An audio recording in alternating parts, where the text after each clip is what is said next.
Hello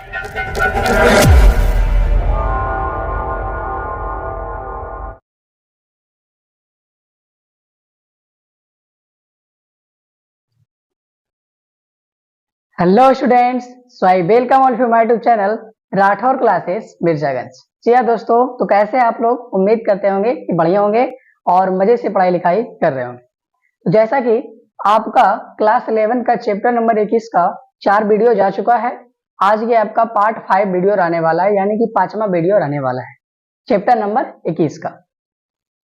तो ये part 5 video है, इसके पहले पार्ट 4 वीडियो खत्म हो चुका है। ठीक है, तो आज के टॉपिक में हम किसकी बात करने वाले हैं, आज आपको किस टॉपिक के बारे में वीडियो मिलने वाला है वो बता देते हैं। ठीक है, तो बेसिकली आज बात करेंगे तंत्रिका आवेग की उत्पत्ति के बारे में। किसके बारे में? तंत्रिका आवेग की उत्पत्ति के बारे में। हमने तंत्रिका के बारे में पढ़ लिया, अब ये समझेंगे कि तंत्रिका आवेग कैसे उत्पन्न होता है, और फिर इसके बाद क्या पढ़ेंगे कि अगर उत्पन्न हो गया तो उसका संचरण कैसे होता है। तो दो चीज टॉपिक पढ़ना है, एक तंत्रिका आवेग का उत्पत्ति और दूसरा तंत्रिका आवेग का संचरण। तो फिलहाल आज के वीडियो में ये आज के लेक्चर में क्या पढ़ेंगे, तंत्रिका आवेग का उत्पत्ति, और जस्ट इसका जो अगला वीडियो आएगा यानी कि छठा वीडियो आएगा उसमें पढ़ेंगे तंत्रिका आवेग का संचरण। तो चलिए बिना देरी के वीडियो स्टार्ट करते हैं। जैसा कि आज का टॉपिक है हमारा तंत्रिका आवेग की उत्पत्ति, तंत्रिका आवेग की उत्पत्ति। तो इसमें देखेंगे क्या कि हमारा तंत्रिका जो होता है, हमारा जो न्यूरॉन होता है, उसमें कोई भी आवेग कैसे उत्पन्न होता है, उसमें कोई भी आवेग कैसे उत्पन्न होता है, अगर उत्पन्न होता है तो उसके अंदर क्या क्या चेंजेस देखने को मिलता है। जैसे कि अगर हमारा ये न्यूरॉन है और शांत अवस्था में, अभी भी किसी भी स्टिमुलाई नहीं आया है, तो अभी ये किस अवस्था में है। फिर जब यहाँ पर कोई मच्छर बैठेगा इस न्यूरॉन पर यानी कि इस त्वचा पर, तो फिर किस प्रकार का इसके अंदर क्या क्या देखने को मिलेगा, कौन कौन सी बदलाव देखने को मिलेगा। यही होता है तंत्रिका आवेग का उत्पत्ति, कि जब अभी नॉर्मल अवस्था में हो तो क्या हो रहा है, और जब इस पर मच्छर बैठ रहा है या कोई पिन चुभा रहा है तब इसके अंदर क्या हो रहा है। तो यही देखने वाले हैं आज के वीडियो में। ठीक है, तो सबसे पहले कुछ कुछ बेसिक वाली बात है वो कर लेते हैं, उसके बाद इसका डिटेल वे जाएंगे। और देखिए, ये ज्यादातर स्टूडेंट को कंफ्यूजिंग वाला चैप्टर लगता है, लेकिन हर एक चीज को स्टेप बाय स्टेप फॉलो करते जाइए और ध्यान से एकदम फोकस पे में ये लेक्चर देखिए, आपके ब्रेन में सेट होने वाला है। इस टॉपिक को आपको मास्टरी होने वाला है। ठीक है, देखिए सबसे पहले तंत्रिका बताते हैं कुछ कुछ बात, कि तंत्रिका कोशिका उद्दीपनशील होता है। तंत्रिका कोशिका कैसा होता है? उद्दीपनशील होता है। फिर सवाल आया कि तंत्रिका कोशिका उद्दीपनशील होता है, ठीक है, लेकिन क्यों होता है? तंत्रिकाशील उद्दीपन होने का कारण क्या है, ये उद्दीपनशील क्यों होता है? तो इधर देखिए, क्योंकि तंत्रिका की कोशिका झिल्ली ध्रुवीय अवस्था में रहती है। क्योंकि तंत्रिका कोशिका की झिल्ली किस अवस्था में रहती है? ध्रुवीय अवस्था में। सबसे पहला पॉइंट क्या है कि तंत्रिका कोशिका उद्दीपनशील होता है। अब आपने सवाल किया कि क्यों उद्दीपनशील होता है, तो हमने जवाब दिया क्योंकि तंत्रिका कोशिका का झिल्ली ध्रुवीय अवस्था में रहती है। क्योंकि तंत्रिका कोशिका की झिल्ली ध्रुवीय अवस्था में रहती है। फिर आप सवाल करेंगे कि आखिरकार में तंत्रिका की झिल्ली जो होता है वो ध्रुवीय अवस्था में क्यों रहता है, अब जरा ये बताइए। तो आगे सुनिए, देखिए यहाँ पे क्वेश्चन बना करके लिखे हैं कि तंत्रिका की कोशिका झिल्ली ध्रुवीय अवस्था में क्यों रहती है। आप सवाल नहीं पूछ पाते, लेकिन हम ही सवाल करके आपको जवाब दे रहे हैं। ठीक है, कि तंत्रिका कोशिका झिल्ली जो होता है वो ध्रुवीय अवस्था में क्यों रहता है। तो इसका आंसर देखिए, क्योंकि इसके कोशिका झिल्ली के ऊपर विभिन्न प्रकार के आयन पथ देखने को मिलते हैं। क्या क्या? इसके कोशिका झिल्ली के ऊपर, तंत्रिका के कोशिका झिल्ली के ऊपर विभिन्न प्रकार के आयन पथ पाया जाता है। क्या होता है? आयन पथ होता है। और वो आयन पथ अलग अलग प्रकार के आयन के लिए चयनात्मक पारगम्य होता है। अलग अलग प्रकार के आयन के लिए चयनात्मक पारगम्य होता है। इसका मतलब क्या हुआ कि जो तंत्रिका का कोशिका झिल्ली है उसमें बहुत सारा आयन का पथ होता है, आयन का रास्ता, पथ मतलब रास्ता, जिससे आयन अंदर आ सकता है, जिससे आयन बाहर जा सकता है। तो ये आयन पथ हो गया। ये क्या हो गया? आयन पथ।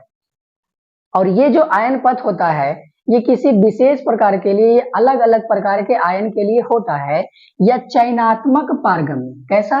चयनात्मक पारगम्य मतलब क्या हुआ पारगम मतलब चीजों का आर पार होना, पारगम मतलब चीजों का आर पार होना, और चयनात्मक मतलब चुना हुआ, चयनात्मक मतलब चुना हुआ। तो कुछ गिने चुने आयन को ही अंदर बाहर जाने देगा, ऐसा नहीं कि जितना भी आयन है सबको अंदर जाने दे रहा, जितना भी आयन है सबको बाहर आने दे रहा, ऐसा नहीं होगा। ये चयनात्मक पारगम्य होता है। ये जो आयन पथ होता है कैसा होता है, चयनात्मक पारगम्य होता है।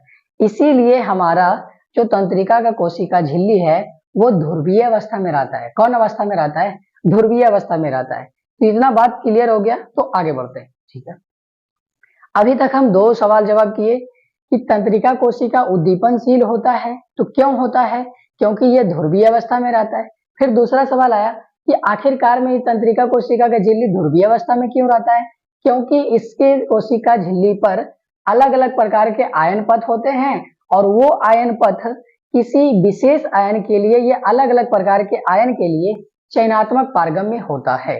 ठीक है, इसीलिए हमारा जो तंत्रिका कोशिका का झिल्ली होता है किस अवस्था में रहता है, ध्रुवीय अवस्था में रहता है। यहां तक कोई दिक्कत नहीं होनी चाहिए। आगे देखिए, अब बात आता है कि कोशिका के बाहर और कोशिका के अंदर कुछ कुछ द्रव्य पाए जाते हैं, और उस द्रव्य में बहुत सारा आयन होता है। होगा कि नहीं होगा, बिल्कुल होगा। तो यहाँ पे देखिए दो पॉइंट लिखे हैं, अंतःकोशिकीय द्रव और बाह्य कोशिकीय द्रव। कौन कौन सा द्रव, अंतःकोशिकीय द्रव और बाह्य कोशिकीय द्रव। अंतःकोशिकीय द्रव को बोलते हैं ICF। अगर इसको पूरा फुल फॉर्म बोले तो इंट्रा सेलुलर फ्लूइड। कौन सा cellular fluid, intra cellular fluid. अगर जो लिखना होगा तो बोल रहे हैं, लिख लीजिए। और बाह्य कोशिकीय द्रव का मतलब होता है ECF, का मतलब होता है एक्स्ट्रा सेलुलर फ्लूइड। फ्लूइड मतलब द्रव, सेलुलर मतलब कोशिका। तो अंतःकोशिकीय द्रव कहने का मतलब यह हुआ कि वैसा कोशिका का द्रव जो कोशिका के अंदर हो, वैसा द्रव जो कोशिका के अंदर हो उसको क्या बोलेंगे, अंतःकोशिकीय द्रव। वैसा द्रव जो कोशिका के बाहर हो उसको क्या बोलेंगे, बाह्य कोशिकीय द्रव। कितना आसान है। अंतःकोशिकीय द्रव क्या होगा, जो द्रव कोशिका के अंदर होगा उसे अंतःकोशिकीय द्रव बोलेंगे, और बाह्य कोशिकीय द्रव क्या होगा, जो द्रव कोशिका के बाहर होगा उसे बाह्य कोशिकीय द्रव बोलेंगे। यहां तक कोई दिक्कत नहीं है। ठीक है, अब बात करते हैं कि ये जो अंतःकोशिकीय द्रव है और बाह्य कोशिकीय द्रव है, इसमें बहुत सारा आयन पाया जाता है। इसमें क्या होता है, कुछ विशेष प्रकार के आयन या बहुत सारे कुछ आयन पाए जाते हैं। ठीक है, आयन मतलब क्या हो, जैसे सोडियम आयन हो गया, पोटेशियम आयन हो गया, क्लोरीन आयन हो गया, प्रोटीन आयन हो गया। इस प्रकार के कुछ ना कुछ आयन देखने को मिलते हैं इस प्रकार के द्रव में, चाहे वो द्रव कोशिका के अंदर हो चाहे वो द्रव कोशिका के बाहर हो, दोनों प्रकार के द्रव में ये आयन देखने को मिलते हैं। ठीक है, अब आगे बात यह है कि कहीं पर कुछ आयन ज्यादा होता है, कहीं पर कुछ आयन कम होता है। इसका मतलब क्या हुआ कि दोनों जगह आयन बराबर कभी भी नहीं होता है। देखिए, अगर बाहर की तुलना करें किससे, अंदर से, बाहर की तुलना करने पर अंदर में, बाहर की तुलना करने पर अंदर में यानी कि अंतःकोशिकीय द्रव में कौन कौन सा आयन होता है। देखिए, पोटेशियम आयन और प्रोटीन आयन बाहर की तुलना में अंदर में, कहां की तुलना में, बाहर की तुलना में अंदर में, मतलब अंतःकोशिकीय द्रव में पोटेशियम आयन और प्रोटीन आयन कितना अधिक होता है, 30 गुना अधिक होता है। बाहर की तुलना में अंदर में, मतलब बाह्य कोशिकीय में नहीं, किसमें बात हो रहा है, ये अंदर कोशिकीय द्रव में बात हो रहा है, अंतःकोशिकीय द्रव का बात हो रहा है। इसीलिए यहाँ पर ICF लिखें कि ICF में, अंतःकोशिकीय द्रव में कौन कौन सा आयन, पोटेशियम आयन और प्रोटीन आयन। पोटेशियम आयन और प्रोटीन आयन कितना अधिक होगा, 30 गुना अधिक होता है। कितना गुना अधिक होता है, 30 गुना अधिक होता है। ये बात आपको याद रखना है, तभी आगे समझ में आएगा। अब देखिए अगला पॉइंट कि अंदर की तुलना में बाहर में, अंदर की तुलना में बाहर में, उस टाइम था बाहर की तुलना अंदर में, इस टाइम क्या है, अंदर की तुलना बाहर में। तो अंदर की तुलना बाहर में मतलब बाह्य कोशिकीय द्रव में, मतलब ECF में सोडियम आयन और क्लोरीन आयन, कौन कौन सा आयन, सोडियम आयन और क्लोरीन आयन 10 गुना अधिक होता है। कितना गुना अधिक होता है, 10 गुना अधिक होता है।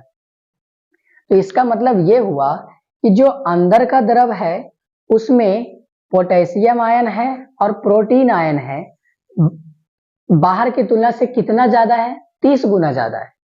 और जो बाह्य कोशिकीय द्रव है उसमें सोडियम आयन है और क्लोरीन आयन है, अंतःकोशिकीय के कंपैरिजन में कितना ज्यादा है, बाहर में 10 गुना ज्यादा है। ये दोनों आपको याद कर लेना है, तभी आगे समझ में आएगा। यहां तक कोई दिक्कत नहीं है। आगे देखिए, पोटेशियम आयन तथा प्रोटीन आयन का सांद्रता उच्च है। इसका मतलब क्या हुआ, पोटेशियम आयन और प्रोटीन आयन कितना अधिक है, 30 गुना अधिक है। और सोडियम आयन क्लोरीन आयन कितना गुना अधिक है, 10 गुना अधिक है। तो किसका सांद्रता उच्च हुआ, आप ही बताइए किसका सांद्रता उच्च हुआ, 30 गुना वाला या 10 गुना वाला। तो अभी सी बात है कि 30 गुना वाला ज्यादा होगा। तो पोटेशियम आयन और प्रोटीन आयन 30 गुना होता है, इसीलिए पोटेशियम तथा प्रोटीन आयन का सांद्रता क्या होता है, उच्च होता है। और इसका सांद्रता क्या होगा, आप ही बताइए। सोडियम आयन और क्लोरीन आयन का सांद्रता क्या होगा, निम्न होगा।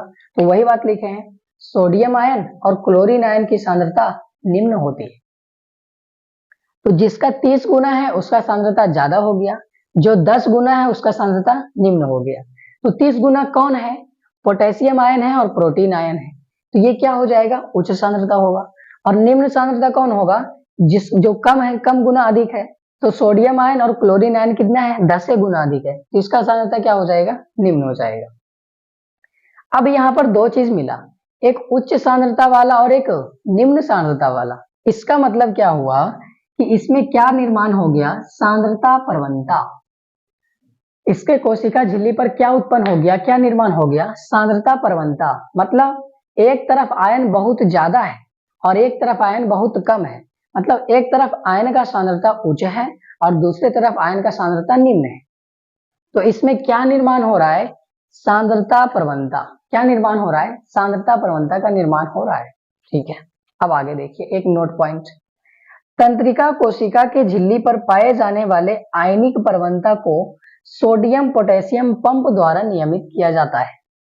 तंत्रिका कोशिका के झिल्ली पर, किसके झिल्ली पर, तंत्रिका कोशिका के झिल्ली पर क्या पाया जाता है, जो भी आयनिक प्रवणता पाया जाता है या जो भी सांद्रता प्रवणता पाया जाता है, इसको किसके द्वारा नियमित किया जाता है, सोडियम पोटेशियम पंप द्वारा।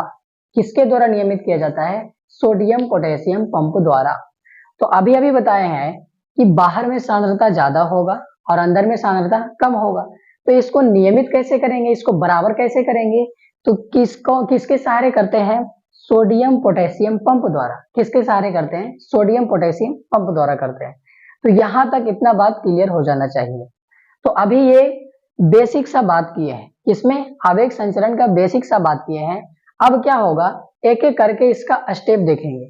पहले इसी को थोड़ा सा एक फोटो में बताते हैं, उसके बाद अच्छा से समझ में आएगा।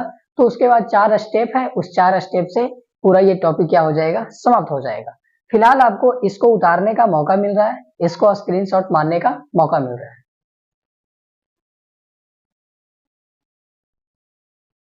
अभी आपके सामने ये तंत्रिका कोशिका का तंत्रिकाक्ष बना हुआ है। ये जो अभी लंबा सा ऐसे बनाया हुआ है, ये क्या है, तंत्रिका कोशिका का तंत्रिकाक्ष। तंत्रिका कोशिका का तंत्रिकाक्ष यानी कि न्यूरॉन का तंत्रिकाक्ष है। ठीक है, और इसके जो कोशिका झिल्ली होता है, न्यूरॉन के तंत्रिकाक्ष का जो कोशिका झिल्ली होता है, इसको एक्सोलेमा बोलते हैं। ये भी हम नोट पॉइंट में लिखा दिए थे कि तंत्रिका कोशिका के कोशिका झिल्ली को एक्सोलेमा कहते हैं। नोट पॉइंट में लिख चुके हैं आप लोग, देखिएगा कॉपी। ठीक है, तो अभी अभी आपको बताए कि ये कोशिका के अंदर भी कुछ द्रव होता है और कोशिका के बाहर भी कुछ द्रव होता है। जो द्रव कोशिका के बाहर होता है उसको क्या बोलते हैं, बाह्यकोशिकीय द्रव। और जो द्रव कोशिका के अंदर होता है उसको क्या बोलते हैं, अंतःकोशिकीय द्रव। और ये भी बताए थे कि बाहर में जो होता है आयन, बाहर के कोशिका द्रव में जो आयन होता है वो सोडियम आयन होता है और क्लोरीन आयन होता है। कितना गुना ज्यादा होता है, 30 गुना ज्यादा होता है। और जो अंदर के द्रव में जो पाया जाता है आयन, वो पोटेशियम आयन होता है और प्रोटीन आयन होता है जो कि नेगेटिव चार्ज है। ये कितना ज्यादा होता है, 10 गुना ज्यादा होता है। ठीक है, तो सोचिए कि इसमें पोटेशियम ज्यादा है, अंदर में क्या ज्यादा है, पोटेशियम ज्यादा है। तो आयन ज्यादा से किधर जाना चाहता है, कम की ओर जाना चाहता है। आयन ज्यादा से किधर जाना चाहता है, कम की ओर जाना चाहता है। तो अंदर में पोटेशियम ज्यादा है तो ये ज्यादा बाहर जा रहा है। ये कहाँ जा रहा है, बाहर जा रहा है, कम की ओर जा रहा है। ठीक है, और बाहर में ज्यादा क्या है, सोडियम। बाहर में ज्यादा क्या है, सोडियम। तो इसीलिए सोडियम ये अंदर आना चाहता है। ये सोडियम कहाँ आना चाहता है, अंदर आना चाहता है। अब आपको ये भी बताए हैं कि इसके कोशिका झिल्ली पर, तंत्रिका कोशिका की कोशिका झिल्ली पर आयन पथ होते हैं। ये जो पथ मतलब रास्ता, पथ मतलब रास्ता। बोले थे कि आयन को अंदर बाहर होने के लिए एक रास्ता होता है, उसे आयन पथ बोलते हैं। और ये पथ चयनात्मक होता है, किसी गिने चुने आदमी को ही आने जाने देता है। जैसे ये पथ है किसके लिए? पोटेशियम के लिए, तो पोटेशियम ही जा सकता है और कोई नहीं जा सकता है। तो इसलिए यहाँ से कौन जा रहा है? पोटेशियम जा रहा है। ये पथ है सोडियम के लिए। ये किसके लिए पथ है? सोडियम के लिए। तो सिर्फ सोडियम ही अंदर आ सकता है और कोई आयन अंदर नहीं आ सकता है। ऐसा नहीं है कि क्लोरीन आ जाएगा, नहीं, ऐसा कभी नहीं होगा, क्योंकि जिसका रास्ता है वही जा सकता है। क्लियर है यहाँ तक? ओके। अब क्या करेंगे, इसमें जो आवेग उत्पत्ति है इसमें 4 स्टेप पढ़ेंगे। कितना स्टेप पढ़ेंगे? 4 स्टेप। कौन कौन स्टेप? जब हमारा तंत्रिका तंत्र सामान्य अवस्था में है, यानी कि अभी कोई उद्दीपन नहीं है, उस कंडीशन में क्या होगा। फिर देखेंगे जब आवेग उत्पत्ति होता है तो उस कंडीशन में क्या होता है। फिर देखेंगे कि जब आवेग उत्पन्न हो गया उसके बाद क्या होता है। ये सारा कंडीशन देखेंगे। तो अभी इसको भी थोड़ा सा उतार लीजिए। अब इसके बाद पहला स्टेप बताएंगे। अब ये इसका पहला स्टेप है, आवेग उत्पत्ति का पहला स्टेप है। पहला स्टेप क्या है? विराम कला विभव। ये कौन सा स्टेप है? विराम कला विभव। इसको बोलते हैं रेस्टिंग पोटेंशियल मेम्ब्रेन। इसको क्या बोलते हैं इंग्लिश में? Resting potential membrane. तो ये होगा कब? पहला सवाल है कि ये कब होगा। तो नाम में ही आ रहा है विराम कला विभव, यानी कि ये विराम कंडीशन में होगा। कौन सी अवस्था में होगा? ये विरामावस्था में होगा। ये किस अवस्था में होगा? विरामावस्था में होगा। अब देखिए इस समय यानी कि इस टाइम तंत्रिका के कोशिका झिल्ली में क्या हो रहा है। अभी देखिए क्या हो रहा है। अभी अभी बताए थे कि इधर 30 गुना ज्यादा होता है, इधर 10 गुना ज्यादा होता है। तो इधर कैल्शियम आयन ज्यादा है तो कैल्शियम आयन नहीं, पोटेशियम आयन ज्यादा है तो ये बाहर निकल रहा है, और बाहर में सोडियम आयन ज्यादा है तो ये अंदर आ रहा है। ये बताए थे। इसके कारण क्या हो रहा है, कहीं पर सांद्रता उच्च हो गया और कहीं पर सांद्रता निम्न हो गया। तो कहीं पर सांद्रता उच्च हो गया और कहीं पर सांद्रता निम्न हो गया, तो इसके कारण क्या निर्माण हुआ? आयन सांद्रता निर्माण हुआ। क्या निर्माण हुआ? आयन सांद्रता। और ये भी अभी अभी बताए थे कि आयन सांद्रता को किसके द्वारा नियमित किया जाता है? सोडियम पोटेशियम पंप के द्वारा। आयन सांद्रता को किसके द्वारा नियमित किया जाता है? सोडियम पोटेशियम पंप द्वारा। तो इसी के कोशिका झिल्ली के ऊपर सोडियम पोटेशियम पंप भी लगा होता है, जिसके द्वारा इसके सांद्रता को क्या किया जाता है? नियमित किया जाता है। तो अभी देखिए क्या हो रहा है, यहां से सोडियम 2 गो आ रहा है लेकिन पोटेशियम बहुत ज्यादा बाहर हो रहा है। पोटेशियम बहुत ज्यादा बाहर हो रहा है। तो इस टाइम होगा क्या? जब पोटेशियम आयन है प्लस आयन, तो ये प्लस वाला आयन बाहर हो जाएगा, मतलब प्लस वाला आयन बाहर हो गया, कोई दिक्कत नहीं है। और अंदर में कौन सा बचा हुआ है? माइनस वाला आयन। तो यहाँ पर क्या हो जाएगा? Minus ion. यहाँ पर कौन सा आयन हो जाएगा? Minus ion.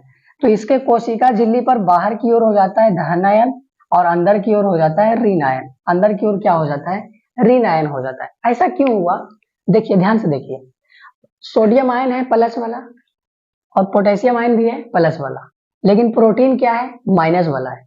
एक सेकंड देखिए, तो जो प्लस वाला पोटेशियम आयन है ये बहुत ज्यादा बाहर निकल रहा है, ये बहुत ज्यादा बाहर निकल रहा है, मतलब प्लस वाला आयन बाहर में बहुत ज्यादा हो गया। ठीक है, यहाँ पर प्लस वाला बहुत ज्यादा हो गया। और पहले से सोडियम वाला था तो वो मात्र 2 ही गो आ रहा है। कई गो सोडियम अंदर आ रहा है? 2 गो। लेकिन अभी भी अंदर में सबसे ज्यादा क्या है? प्रोटीन आयन है। अभी भी अंदर में सबसे ज्यादा क्या है? Protein ion. अब प्रोटीन आयन कैसा होता है? नेगेटिव होता है। तो पॉजिटिव वाला जब ऊपर चल गया तो नेगेटिव वाला जाना चाहता है लेकिन नहीं जा पाता है। क्यों? क्योंकि ये जो रास्ता है किसके लिए है? पोटेशियम के लिए है। तो प्रोटीन नहीं जा सकता है, इसलिए प्रोटीन यहाँ पर आके अटक जाता है। तो प्रोटीन कौन सा आयन है? ऋण आयन है। इसलिए बाहर की ओर धन आयन और अंदर की ओर ऋण आयन होता है। अब इसको नियमित कौन करता है? इस प्रकार के सांद्रता को नियमित कौन करता है? Sodium potassium pump. कौन नियमित करता है? Sodium potassium pump. देखिए क्या करता है, ये पंप जो है ये 3 सोडियम आयन को बाहर लाता है। 3 सोडियम आयन को कहां लाता है? बाहर। ये 3 सोडियम आयन को बाहर लाता है और 2 पोटेशियम आयन को अंदर ले जाता है। क्या बोले फिर से, ये जो सोडियम पोटेशियम पंप है ये कैसे सांद्रता को नियमित करेगा? इधर देखिए, ये सोडियम पोटेशियम पंप क्या करेगा? 3 सोडियम आयन को बाहर निकाल देगा, यहाँ से 2 को जो आ रहा है बार बार जो आते रहेगा, यहाँ से 3 सोडियम आयन को बाहर निकाल देगा, ठीक है। और कितना K प्लस को अंदर कर देगा, 2 K प्लस को अंदर कर देगा। मतलब क्या हुआ कि ये 2 पोटेशियम को अंदर करता है और 3 सोडियम को बाहर करता है। 2 पोटेशियम को अंदर करता है और 3 सोडियम को बाहर करता है। इस प्रकार से इसकी सांद्रता का क्या होता है, मेंटेन बना रहता है। अब सवाल आता है कि जब इसके अंदर क्या हुआ, नेगेटिव आयन बना। कैसा आयन बना, नेगेटिव आयन। तो इसके अंदर में विभवांतर कितने को देखने को मिलता है, -70 मिली वोल्ट। इसको एक मशीन द्वारा मापा गया, हम तो जाकर के नहीं मापे, नहीं। और ना इसमें कोई मैथ है, कोई कैलकुलेशन भी नहीं है, ज्यादा कोई खिचपिच नहीं करना है कि क्या हो रहा है, ऐसा नहीं जानना है। ये किताबी है, तो किताब में लिखा हुआ है कि विराम कला अवस्था में जो विभवांतर होगा वो -70 मिली वोल्ट होगा। कितना होगा, -70 मिली वोल्ट होगा। ये आपको याद कर लेना, ये डाटा की तरह है, ठीक है। अब आगे देखिए एक और पॉइंट, इसमें पारगम्यता सबसे ज्यादा किसका है, सबसे ज्यादा कौन बाहर निकल रहा है, पोटेशियम आयन बाहर निकल रहा है, तो इसलिए पारगम्यता ज्यादा किसका हो गया, पोटेशियम आयन का हो गया। पूछेगा कम पारगम्यता किसका है, तो सोडियम आयन का है। ये कम पारगम्यता है, कम आर पार हो रहा है। ज्यादा पारगम्यता किसका है, पोटेशियम आयन का है, क्योंकि ये ज्यादा आर पार हो रहा है। तो ये पहला कंडीशन आ गया होगा समझ में, ओके। ये विराम कला अवस्था था, विरामावस्था में होता है। इस समय विभवांतर कितना होता है, -70 मिली वोल्ट। इस समय पारगम्यता किसका ज्यादा होता है, किसके लिए पारगम्य होता है ये ज्यादा, पोटेशियम आयन के लिए पारगम्य होता है। और ये जो विभवांतर, ये जो आयन सांद्रता बन रहा है किसके द्वारा नियमित होता है, सोडियम आयन पोटेशियम पंप द्वारा। कितना कितना बाहर जाता है, 2 सोडियम आयन अंदर, 2 पोटेशियम आयन अंदर और 3 सोडियम आयन बाहर। ये पहला क्या हो गया, खत्म। इसको जल्दी से उतारिए।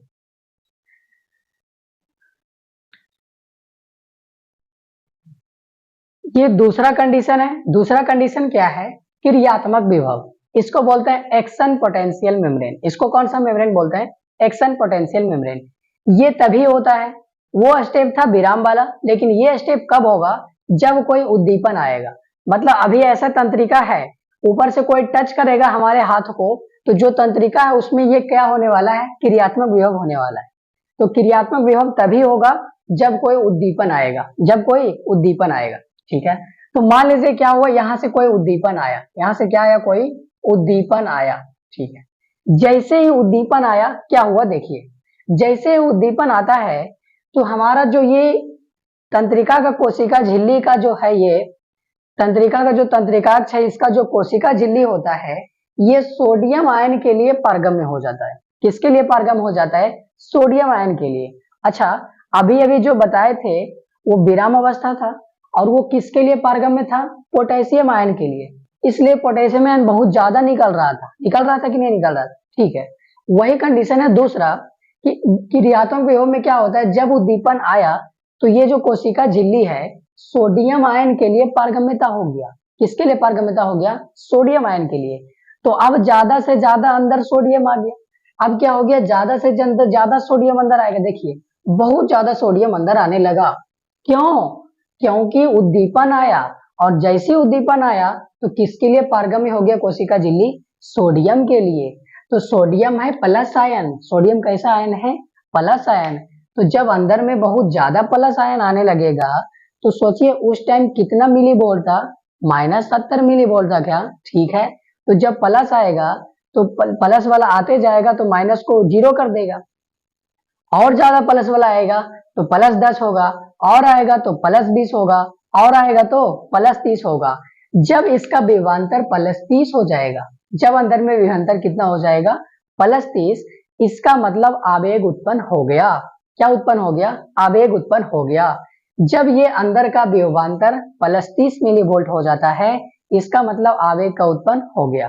तो क्या हुआ, बहुत ज्यादा सोडियम अंदर आ गया, तो अंदर में कौन सा आयन ज्यादा हो गया, प्लस आयन। अंदर में कौन सा आयन ज्यादा हो गया, प्लस आयन। हुआ कि नहीं हुआ। और सोचिए बाहर में कौन सा आयन है, क्लोरीन आयन है क्या, ठीक है। तो बाहर में कौन सा आयन ज्यादा हो जाता है, क्लोरीन आयन ज्यादा हो जाता है, मतलब माइनस वाला आयन ज्यादा हो जाता है, ठीक है। इसको बोलते हैं विध्रुवीकरण। इसको क्या बोलते हैं, विध्रुवीकरण। इसका मतलब क्या हुआ, विध्रुवीकरण का मतलब क्या हुआ, उस टाइम क्या था, नीचे में माइनस था और ऊपर में प्लस था, उसको बोलते हैं ध्रुवीकरण। लेकिन इस टाइम क्या है, ऊपर में माइनस हो गया और नीचे में प्लस हो गया, मतलब कोशिका के अंदर प्लस हो गया और बाहर में माइनस हो गया, इसको बोलते हैं विध्रुवीकरण। ठीक है, ये दूसरा कंडीशन भी क्या हो गया, खत्म हो गया।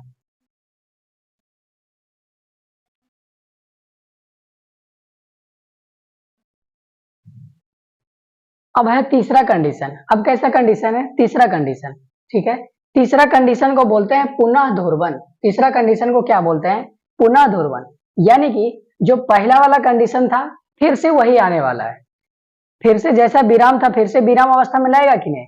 सबसे पहले विराम अवस्था में था, फिर उद्दीपन आया तो क्रियात्मक विभव हो गया। अब फिर से इसको क्या करेगा, रिलैक्स कर देगा। उद्दीपन हो ही गया उत्पन्न, तो अब उसको भेजेगा और इसको क्या कर देगा, रिलैक्स कर देगा।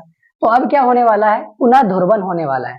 तो देखिए पुनः ध्रुवन में क्या होता है, पुनः ध्रुवन में विभवांतर फिर से क्या हो जाएगा, -70 मिली वोल्ट हो जाएगा। और किसके लिए पारगम्य हो जाएगा, के प्लस के लिए पारगम्य ज्यादा हो जाएगा। तो देखिए के प्लस के लिए पारगम्य ज्यादा हो गया तो के प्लस ज्यादा बाहर जाने लगा, और जब के प्लस वाला ज्यादा बाहर हो जाएगा तो अंदर में प्रोटीन माइनस वाला है कि नहीं, बिल्कुल है। तो फिर क्या हो जाएगा, अंदर में माइनस हो जाएगा और बाहर में प्लस हो जाएगा। बाहर में ज्यादा प्लस क्यों हो रहा है, क्योंकि बहुत ज्यादा के प्लस बाहर जा रहा है, बहुत ज्यादा के प्लस बाहर जा रहा है, लेकिन प्रोटीन तो अभी भी अंदर में बहुत ज्यादा है। तो प्रोटीन होता है नेगेटिव चार्ज, तो अंदर में नेगेटिव चार्ज और बाहर में पॉजिटिव चार्ज। तो इस प्रकार से क्या होता है, फिर से ध्रुवन हो जाता है, फिर से क्या हो जाता है, ध्रुवन हो जाता है। पुनः ध्रुवन का मतलब फिर से ध्रुवन का हो जाना, और ध्रुवन का मतलब विराम अवस्था, ध्रुवन का मतलब विराम अवस्था। विराम अवस्था में बोले थे कि विराम अवस्था में जो हमारा तंत्रिका कोशिका होता है वो ध्रुवीय अवस्था में रहता है। तंत्रिका कोशिका किस अवस्था में रहता है, ध्रुवीय अवस्था में रहता है। तो ये फिर से क्या हो जाता है, ध्रुवीय अवस्था में हो जाता है। ये आपका तीसरा कंडीशन था, इसको भी उतारिए।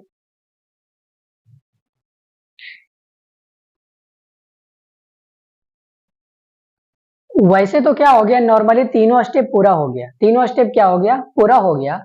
लेकिन अभी अभी जो बताए थे कि पुनः ध्रुवन हुआ, क्या हुआ, पुनः ध्रुवन हुआ। लेकिन पुनः ध्रुवन होता है तो -70 मिली वोल्ट होता है, यहां तक क्लियर है, ठीक है। लेकिन इतने पर नहीं रुकता है, ये और बहुत ज्यादा ध्रुवन कर देता है, ये और बहुत ज्यादा ध्रुवन कर देता है। इसका मतलब क्या हुआ कि पुनः ध्रुवन में -70 मिली वोल्ट था, अभी अभी बताएं कि पुनः ध्रुवन में कितना था, -70 मिली वोल्ट। ये तो कर दिया, लेकिन क्या हुआ, फिर भी ये नहीं माना, और बहुत ज्यादा पोटेशियम बाहर निकाल रहा है, और बहुत ज्यादा पोटेशियम बाहर निकाल रहा है, तो अंदर में और ज्यादा माइनस बन रहा है। तो इसका मतलब क्या हुआ, हाइपर पोलराइजेशन। इसको क्या बोल देंगे, हाइपर पोलराइजेशन। इसको बोलते हैं हाइपर पोलराइजेशन, हाइपर पोलराइजेशन। और हाइपर पोलराइजेशन में कितना हो जाएगा विभवांतर, -90 मिली वोल्ट। कितना हो जाएगा, -90 मिली वोल्ट। ठीक है, तो पहला था विराम अवस्था। विराम अवस्था में क्या था, अंदर में माइनस बाहर में प्लस, -70 मिली वोल्ट था। किसके लिए पारगम्य ज्यादा था, पोटेशियम आयन के लिए, इसीलिए तो पोटेशियम आयन बाहर जा रहा था, तो कितना बना दिया, -70 मिली वोल्ट बना दिया। यहां तक क्लियर था, ठीक है। दूसरा कंडीशन आया, उद्दीपन आया। तो जैसे ही उद्दीपन आया तो पारगम्य किसके लिए हो गया, सोडियम के लिए। तो धड़ाधड़ सोडियम अंदर आने लगा। जब सोडियम अंदर आने लगा तो अंदर में पॉजिटिव ज्यादा हो गया और नेगेटिव कम गया। तो नेगेटिव कम गया और पॉजिटिव ज्यादा हो गया, तो +10 +20 +30 हो गया। तो क्रियात्मक विभव कितना होता है, विभवांतर +30 मिली वोल्ट होता है। दूसरा स्टेप भी हो गया, ठीक है। तीसरा स्टेप था पुनः ध्रुवन। तीसरा स्टेप क्या था, पुनः ध्रुवन। तो जब पुनः ध्रुवन होता है तो फिर से ध्रुवित कर देता है। फिर से ध्रुवित करना मतलब फिर से -70 मिली वोल्ट कर दिया। लेकिन जब -70 मिली वोल्ट करता है, इतना पर नहीं रुकता है, और ज्यादा, और बहुत ज्यादा पोलराइज कर देता है। इसलिए -70 मिली वोल्ट ना होकर के और -90 मिली वोल्ट कर देता है। तो बस इसी प्रकार से आवेग का उत्पन्न हो गया, ठीक है। अब आगे क्या पढ़ेंगे, आवेग का संचरण। आगे क्या पढ़ेंगे, आवेग का संचरण। एक बार हम पूरा रिवाइज कराना चाहते हैं, इसको उतारिए। अभी जो भी पूरा समझाए उसको क्या कर रहे हैं, पूरा तीनों को एक में मिला करके समझा रहे हैं, पूरे तीनों को एक में मिला करके समझ में आ रहा है। अगर पूरा नहीं समझ में आया तो सिर्फ अभी 2 मिनट देखिए, पूरा समझ में आ जाएगा, मेरी गारंटी है, ठीक है। देखिए, आवेग का उत्पत्ति 3 स्टेप में होगा। कितने स्टेप में होगा, 3 स्टेप। जब आवेग नहीं आया, जब कोई उद्दीपन नहीं आया, मतलब अभी मेरा हाथ ऐसे है, इसके अंदर न्यूरॉन है, ठीक है। तो इस टाइम हमारे न्यूरॉन में क्या हो रहा है ये बताने वाले हैं। तो ये अभी विराम अवस्था में है। ये कौन अवस्था में है? विराम अवस्था में है। तो सबसे पहला होता है विराम अवस्था में, उसी को बोलते हैं विराम कला। उसी को क्या बोलते हैं? विराम कला। और जब विराम कला होता है उस टाइम बताए थे कि पारगम्यता किसके लिए होता है? पोटेशियम के लिए। पारगम्यता किसके लिए होता है? पोटेशियम के लिए। तो जब पोटेशियम के लिए पारगम्य होता है तो बहुत ज्यादा पोटेशियम बाहर निकल जाता है, बहुत ज्यादा पोटेशियम बाहर निकल जाता है। तो सोचिए पोटेशियम है प्लस वाला और प्लस वाला बाहर निकल गया, प्लस वाला कहाँ निकल गया? बाहर। तो बाहर में क्या हो जाता है? प्लस। बाहर में क्या हो जाता है? प्लस। और अंदर में प्रोटीन है, अंदर में प्रोटीन 10 गुना ज्यादा होता है। बताए थे ना कि पोटेशियम आयन ना प्रोटीन 10 गुना ज्यादा होता है। तो यहाँ पर प्रोटोन भी है। अब प्रोटीन क्या होता है? नेगेटिव आयन होता है। तो प्लस वाला तो बाहर चल गया लेकिन नेगेटिव वाला नीचे ही रह गया। नेगेटिव वाला कहाँ रह गया? नीचे ही रह गया। तो इस प्रकार से इस टाइम जब हम देखते हैं तो इसका विभवांतर निकल करके आता है -70 मिलीवोल्ट। कितना निकल करके आता है? -70 मिलीवोल्ट। ये था विराम अवस्था। ये कौन अवस्था था? विराम अवस्था। लेकिन इतना कहानी चलते रहता है हमेशा। जब भी विराम अवस्था में न्यूरॉन रहेगा तब ये कंडीशन लागू होगा। लेकिन जब इस पर हम थप्पड़ मारेंगे, जब इस पर हम थप्पड़ मारेंगे तो इसमें क्या उत्पन्न हुआ? आवेग उत्पन्न हुआ। इसमें क्या उत्पन्न हुआ? आवेग उत्पन्न हुआ। तो थप्पड़ मारे मतलब आवेग उत्पन्न किए, मतलब उद्दीपन आया। उद्दीपन आने के बाद क्या होगा? उसको बोलेंगे क्रियात्मक विभव। उसको कौन सा विभव बोलेंगे? क्रियात्मक विभव। और ये इसमें इस समय पारगम्यता किसके लिए हो जाता है? सोडियम के लिए। किसके लिए ज्यादा हो जाता है? सोडियम के लिए। तो सोडियम कहाँ ज्यादा होता है? बाहर में। तो धड़ाधड़ सोडियम अंदर आने लगता है। धड़ाधड़ सोडियम क्या होने लगता है? अंदर आने लगता है। अभी अभी अंदर में प्रोटीन ज्यादा था माइनस वाला, लेकिन सोडियम आने लगा अंदर ज्यादा तो प्लस वाला है। तो माइनस को क्या बनाने लगता है? प्लस बनाने लगता है। एक समय आता है कि 0 कर देता है, फिर और ज्यादा आता है तो +10 होता है, और ज्यादा आता है तो +20 होता है, और ज्यादा आता है तो +30 होता है। जब इस समय +30 हो गया इसका मतलब क्या हुआ? आवेग उत्पन्न हो गया। इसका मतलब क्या हुआ? आवेग उत्पन्न हो गया। ठीक है, यहां तक क्लियर है। इस टाइम विभवांतर कितना होता है? +30 मिलीवोल्ट। जब भी अंदर में +30 मिलीवोल्ट हो गया इसका मतलब आवेग उत्पन्न हो गया।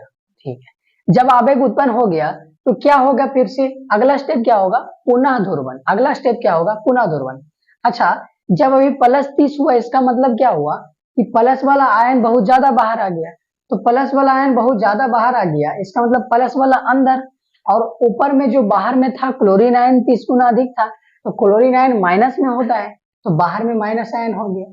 तो देखिए ये क्या हो गया? विध्रुवीकरण। इसी को क्या बोल सकते हैं? और विध्रुवीकरण भी बोल सकते हैं। इसको ध्रुवीकरण भी बोल सकते हैं, लिख देते हैं। इसको ध्रुवीकरण भी बोल सकते हैं, ध्रुवीकरण।